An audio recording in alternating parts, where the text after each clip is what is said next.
Hydrostatics,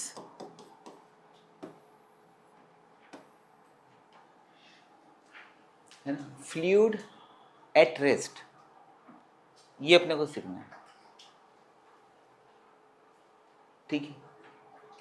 तो fluid at rest जब हम सीखते हैं यहाँ पर, तो उसमें we are learning properties of liquid, है ना। तो लिक्विड की प्रॉपर्टी या फ्लूइड की प्रॉपर्टी जो है वह मास हो सकती है, डेंसिटी हो सकती है, वॉल्यूम हो सकती है, कि और कोई होती है, या इनमें से कुछ होती है कुछ नहीं होती। आया समझ में? तो यहाँ पर अगर मैं ये एग्जांपल लेता हूँ, 1 लीटर वाटर का मास कितना है? 1 kg। ओके, अगर आपको पता होगा तो 5 लीटर वाटर किसी और जगह का ले लेते हैं, अदर प्लेस का लिया, है ना, तो भी उसका मास कितना आएगा? 5 kg। Property of the matter में मैंने आपको बताया था कि अगर स्टील है तो उसकी इलास्टिसिटी चाहे किसी भी डायमेंशन का वायर क्यों नहीं हो, उसका यंग्स मॉडुलस सेम होगा, वो इंडिपेंडेंट है होता है लेंथ पे, रेडियस पे, कितना फोर्स लगाया उस पर। सरफेस टेंशन अगर एक स्पून में वाटर है या फिर एक बकेट में वाटर है, दोनों जगह का सरफेस टेंशन क्या होगा? सेम होगा। तो वो क्वांटिटी ऑफ वाटर पे डिपेंड नहीं कर रहा है सरफेस टेंशन, है ना। वैसे यहाँ पर अगर मास 1 लीटर का 1 kg है तो 5 लीटर का 5 kg। तो यहाँ पर mass upon volume is equal to क्या है? एक कांस्टेंट चीज है जिसको हम क्या कहते हैं? डेंसिटी। मास अपॉन वॉल्यूम एक कांस्टेंट चीज है जिसको हम क्या कहते हैं? डेंसिटी कहते हैं। और density is property of matter, not mass and volume. Okay, higher is the mass, higher will be the volume occupied by it. आया समझ में?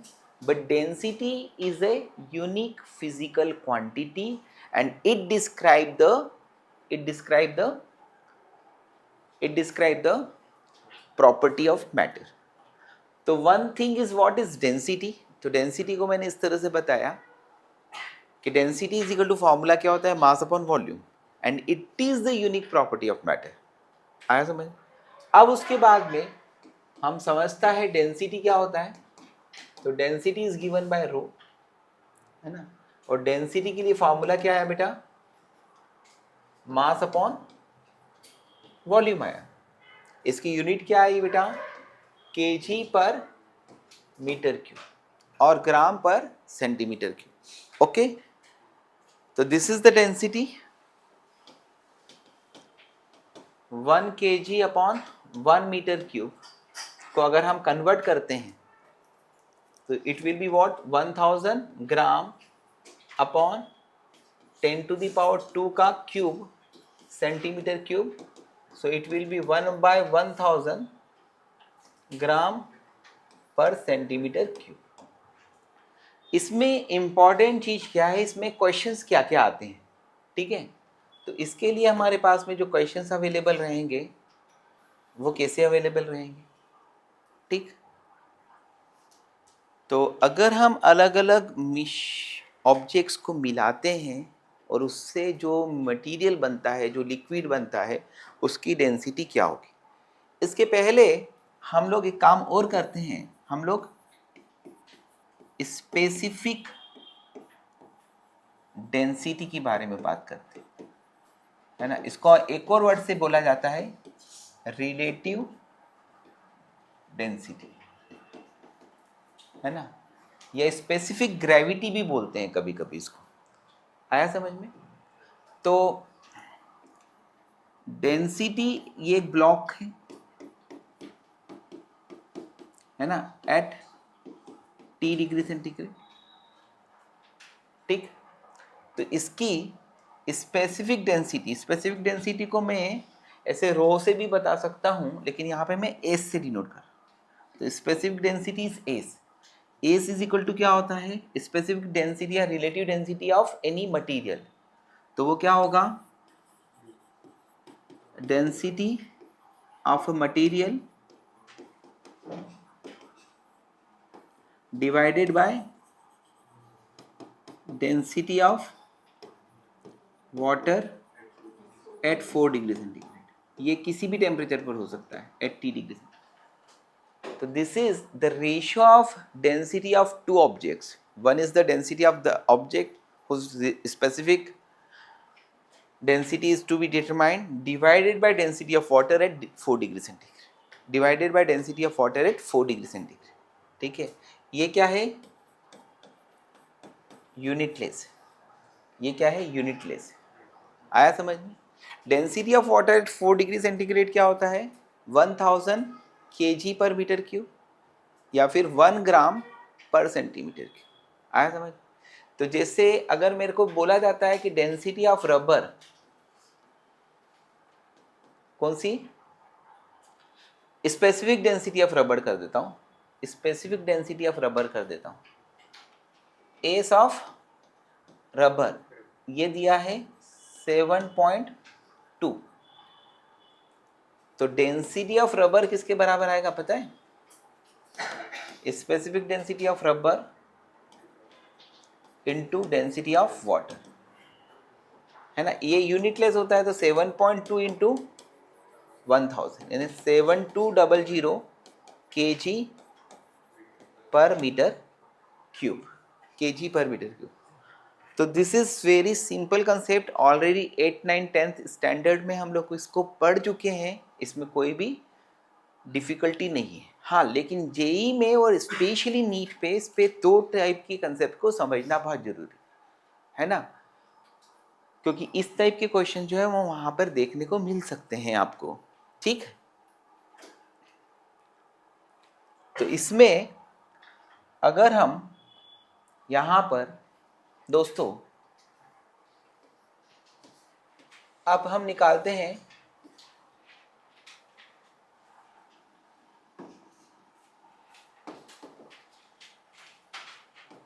Density of mixture, density of mixture, got it. तो यहां पर हमने क्या करा, some material has volume V1 given है, V2 गिवन है, V3 गिवन है एंड सो ऑन। ये क्या है, वॉल्यूम्स। उनकी डेंसिटी गिवन है, ρ1, ρ2, ρ3 आर देयर डेंसिटीज, या फिर S1, S2, S3 are their specific density और relative density, are mixed, then find density or relative density of mixture, got it। तो मेरे को आपने क्या दिया, जैसे मैंने आपको मोशन इन एनिमेशन में सिखाया था कि एक पर्सन ए से बी तक जाता है, half S1 distance V1 speed से चलता है और S2 डिस्टेंस V2 स्पीड से चलता है, तो आपको एवरेज स्पीड निकाल, तो total displacement upon total time taken. यहाँ पर अगर हम इनको मिक्स करते हैं बेटा तो क्या होगा, volume V1, V2, V3, Vn तक मुझे पता है, डेंसिटीज ρ1, ρ2, ρ3 पता है, लेकिन पुत्र डेंसिटी ऑफ मिक्सचर निकालूंगा तो क्या होगा बताइए, क्या होगा, total mass upon total volume. ओहो, टोटल मास निकालना इज नॉट डिफिकल्ट। क्या आएगा मास, क्या आएगा m1, m1 क्या होगा ρ1 v1 plus ρ2 v2 plus so on ρn vn upon v1 plus v2 plus, ठीक। इसमें ये आ गया आपका आंसर, ठीक है। इसमें हम एक और पॉइंट ले सकते हैं कि ρ1, ये तो फॉर्मूला आ गया, इसमें कोई इश्यू नहीं बेटा। ρ1 क्या होगा, रो क्या होगा, specific density into density of water, होगा कि नहीं। तो S1 into rho W plus into V1 sorry plus S2 into rho W into V2 plus so on upon क्या आएगा V1 plus V2 plus V3 plus so. अब ये जो रो W common आ रहा है ना, इसको इधर डिवाइड कर दो, तो density of mixture upon rho W, it will give density, specific density of mixture. Got it, is equal to क्या आएगा, वही चीज है रे बेटा, S1 V1 plus S2 V2 plus so on upon V1 plus V2 plus so. समझ। तो कुल मिलाकर अगर मुझे स्पेसिफिक डेंसिटी ऑफ मिक्सचर पूछी जाती है तो वह ρ1 V1 plus ρ2 V2 plus so on upon V1 plus V2, ठीक है। डेंसिटी ऑफ मिक्सचर पूछा जाता है तो ρ1 V1 plus ρ2 V2 plus so on upon V1 plus V2 होगा, है ना। अगर यहाँ पर टू सब्सटेंस को जिनका volume V1 equal to V2 equal to V होता है और डेंसिटी ρ1 एंड ρ2 होती है, या specific density S1 and S2 होती है, तो what will be the density of mixture for the two, बताइए बताइए। ρ1 V plus ρ2 V upon 2V, it will be ρ1 plus ρ2 by 2। या इस मिक्सचर की स्पेसिफिक डेंसिटी क्या होगी बेटा, बताइए, S1 plus S2 by 2, it is the arithmetic mean. Got it. तो अगर हमने दो मटेरियल को, दो फ्लूइड को, दो लिक्विड्स को, है ना, इनको मिक्स किया, तो वहां पर डेंसिटी ऑफ मिक्सचर किसके बराबर आता है, ρ1 प्लस ρ2 अपॉन 2, है ना। रिलेटिव डेंसिटी ऑफ मिक्सचर क्या आता है, ρ1 प्लस ρ2 बाई 2, अगर तीन को मिलाया तो क्या आएगा, ρ1 plus ρ2 plus ρ3 by 3, it will be the mean. समझ गए। तो ये सिंपल है, सिंपल, ठीक है। और इसी पर क्वेश्चन जो है वो बनाए जाएंगे। जेई में भी इतने इजी क्वेश्चंस आ रहे हैं, है ना, इनको ध्यान रखना ही है, और कोई भी टफ नहीं है, क्योंकि आपको डेंसिटी ऑफ मिक्सचर बोलेंगे तो क्या करोगे, total mass upon total volume करोगे। अब उसके बाद में यहां पर एक और, व्हेन जब हम डिफरेंट मटेरियल्स को मिला रहे हैं, है ना, तो यहां पर उनके क्या थे, वॉल्यूम गिवन थे और डेंसिटी गिवन थे। अब यहां पर मैं क्या दूंगा, वॉल्यूम नहीं दूंगा, masses given, when masses and densities are given. Got it. तो सुनो बेटा, m1 मास हो गया, m2 मास हो गया, m3 मास हो गया, ऐसे इनको मासेस गिवन और इनकी डेंसिटीज गिवन है ρ1 ρ2 ρ3, और इनकी स्पेसिफिक डेंसिटीज गिवन है S1 S2 S। ओके, ये क्या है, गिवन है, और इनको क्या करा तूने, मिक्स्ड किया। तो आपको क्या करना है, डेंसिटी ऑफ मिक्सचर और स्पेसिफिक डेंसिटी ऑफ मिक्सचर निकालना है। तो इट इज अगेन सिंपल चीज, है ना बेटा। तो डेंसिटी ऑफ मिक्सचर क्या आएगा,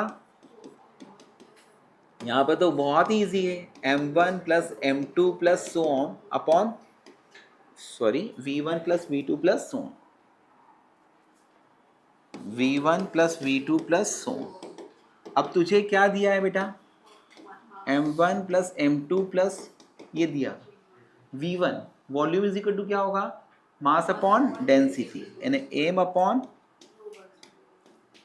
m2 अपॉन, तो it will be your answer, यही आपका आंसर होगा। समझ में आ रहा है, समझ में आ रहा है। अब density of mixture is equal to क्या आएगा, m1 plus m2 plus so on upon m1, ये क्या आएगा रो w इंटू s1, m2 ये क्या आएगा रो w into s2 plus so on.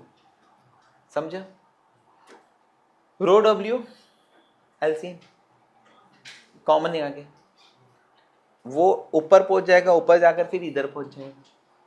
समझा, तो density of mixture upon rho W is equal to क्या आएगा, स्पेसिफिक डेंसिटी ऑफ मिक्सचर। इसके लिए फार्मूला क्या आया, m1 plus m2 plus so on upon m1 by s1 plus m2 by s2 plus. इसमें specially दो लोगों को अगर मिक्स किया जाता है ना, जैसे स्पेशल केस जो है वो क्या है, अगर हमने m1 equal to m2 equal to m लिया है ना, इसकी डेंसिटी कितनी है रो 1, इसकी डेंसिटी कितनी है रो 2, इसका स्पेसिफिक डेंसिटी कितना है s1, इसका स्पेसिफिक डेंसिटी कितना है s2। अगर अपन ने इसको मिक्स करा तो density of mixture is equal to क्या आएगा, m प्लस एम अपॉन, बोल बेटा m बाय रो 1 प्लस बोल बेटा m by rho 2, m common निकल कर निपट जाएगा, तो ऊपर आएगा 2 rho 1 rho 2 upon rho 1 plus rho 2, it is harmonic mean of rho 1 and rho 2। और specific density of mixture is equal to क्या होगा, 2s1 s2 upon s1 plus s2। आया समझ, it will be the harmonic mean of s1 s2। तो यहाँ पर आपको ये वही तरह सेम है, सेम बिल्कुल, कि अगर एक ऑब्जेक्ट ए से बी तक एलोंग स्ट्रेट लाइन जाता है, वो first half distance v1 velocity से और next half speed distance v2 velocity से ट्रैवल करता है, तो एवरेज वेलोसिटी क्या होगी, वो आता है 2v1 v2 upon v1 plus v2। और अगर वो a से b तक जाता है फर्स्ट हाफ टाइम के लिए वो v1 वेलोसिटी से और नेक्स्ट हाफ टाइम के लिए वो v2 वेलोसिटी से चलता है, तो एवरेज वेलोसिटी क्या होती है v1 प्लस v2 बाई 2। आया समझ, बिल्कुल सेम है। इस तरह से आप उसमें कोरिलेशन बनाकर अपना दिमाग जो है वो लगा सकते। अब ये हुआ, इस पे क्वेश्चन जो है मैंने कहा जो आ सकते हैं, है ना, समझ में है। तो इसको सॉल्व करने के क्वेश्चंस कैसे आएंगे, या तो आपको रो 1 एंड रो 2 दे देंगे और आपको डेंसिटी ऑफ मिक्सचर पूछेंगे, है ना। लेकिन अगर हमारे पास में दो चीज़ें अननोन हैं तो दो इक्वेशन देकर वो खेल खेल सकता है ना। तो ऐसा ही एक खेल मैं आपके साथ में खेलता हूँ, ठीक, और आपको एक क्वेश्चन देता हूँ, दिमाग वाले कर पाएंगे, है ना, बाकी दिमाग बढ़ा पाएंगे, है ना। तो कुल मिलाकर क्वेश्चन है, टू डिफरेंट लिक्विड्स ऑफ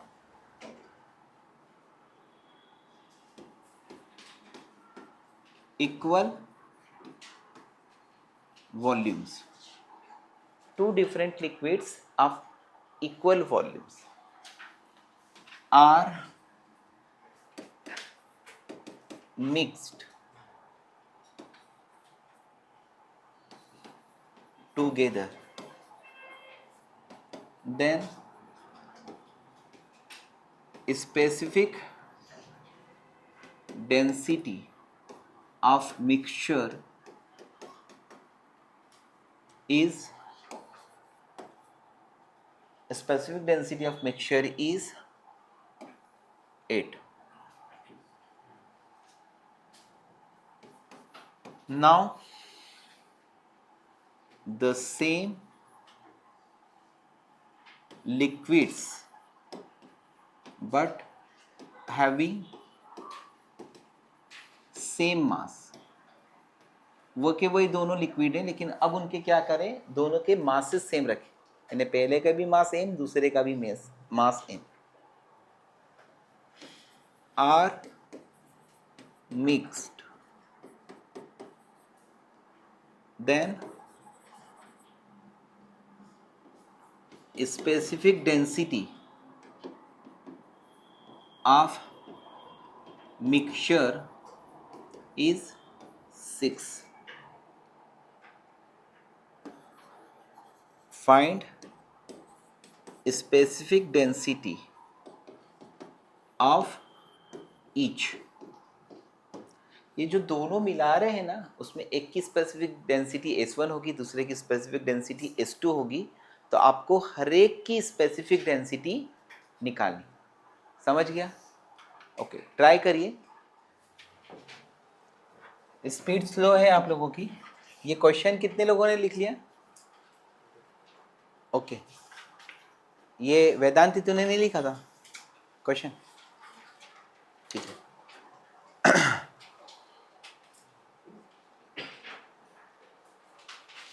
सुनिए, इसको सॉल्व करना शुरू कर रहा हूँ, है ना। दो लिक्विड्स हैं, इक्वल वॉल्यूम्स के, है ना। तो यहाँ पर अगर दो लिक्विड्स के वॉल्यूम सेम होंगे, इनको मर्ज करेंगे तो टोटल वॉल्यूम कितना हो जाएगा? 2V। तो यहाँ पे स्पेसिफिक डेंसिटी ऑफ मिक्सचर के लिए फॉर्मूला क्या होता है? V1 + V2/2 आता है। तो यहाँ पर नहीं, S1 + S2/2 आता है। तो यहाँ पर क्या होगा? S1 + S2/2 = क्या आएगा? 8। फिर अगर इक्वल मासेस को मिक्स करेंगे तो स्पेसिफिक डेंसिटी ऑफ मिक्सचर के लिए फॉर्मूला क्या आता है? 2S1S2 = क्या आएगा? 6। ओके, अब इसको हमें सॉल्व करना है, ठीक है। तो यहां पर से अपन ऐसा कर सकते हैं कि S1 S2 = क्या आ जाएगा? 6 × S1 + S2/2। ये इसका क्रॉस मल्टीप्लाई कर दी, तो S1 S2 की वैल्यू किसके बराबर आ गई? 6, और इसकी वैल्यू किसके बराबर है? 8। 48 आ जाएगा। तो S1 × S2 = आ गया 48, और S1 + S2 = आ गया 16। तो S1 S2 की वैल्यू लिख सकता हूं 16 - S1 = 48। तो ये आ जाएगा 16S1 - S1 square = 48। S1 square - 16S1 + 48 = 0। ये क्वाड्रेटिक इक्वेशन है ना। इससे फैक्टर्स क्या होंगे? 12 और 4। तो S1 - 12 × S1 - 4 = 0। तो S1 = आइदर 12 आएगा और 4 आएगा। अगर S1 12 आएगा तो S2 4 आएगा, S1 अगर 4 आएगा तो S2 12 आएगा। This is your answer. This type of problem जो है वो पूछिए, उसमें मैंने टफ प्रॉब्लम आपको दी है ना। और थियोरिटिकली आप लोगों को फॉर्मूला बेसिक कंसेप्ट ध्यान रखो कि density of mixture = total mass upon total volume, उसको ही अपन खेलते हैं, ठीक है। उसी में अपन काम करते हैं और ये फॉर्मूले को डिटरमाइन करते हैं।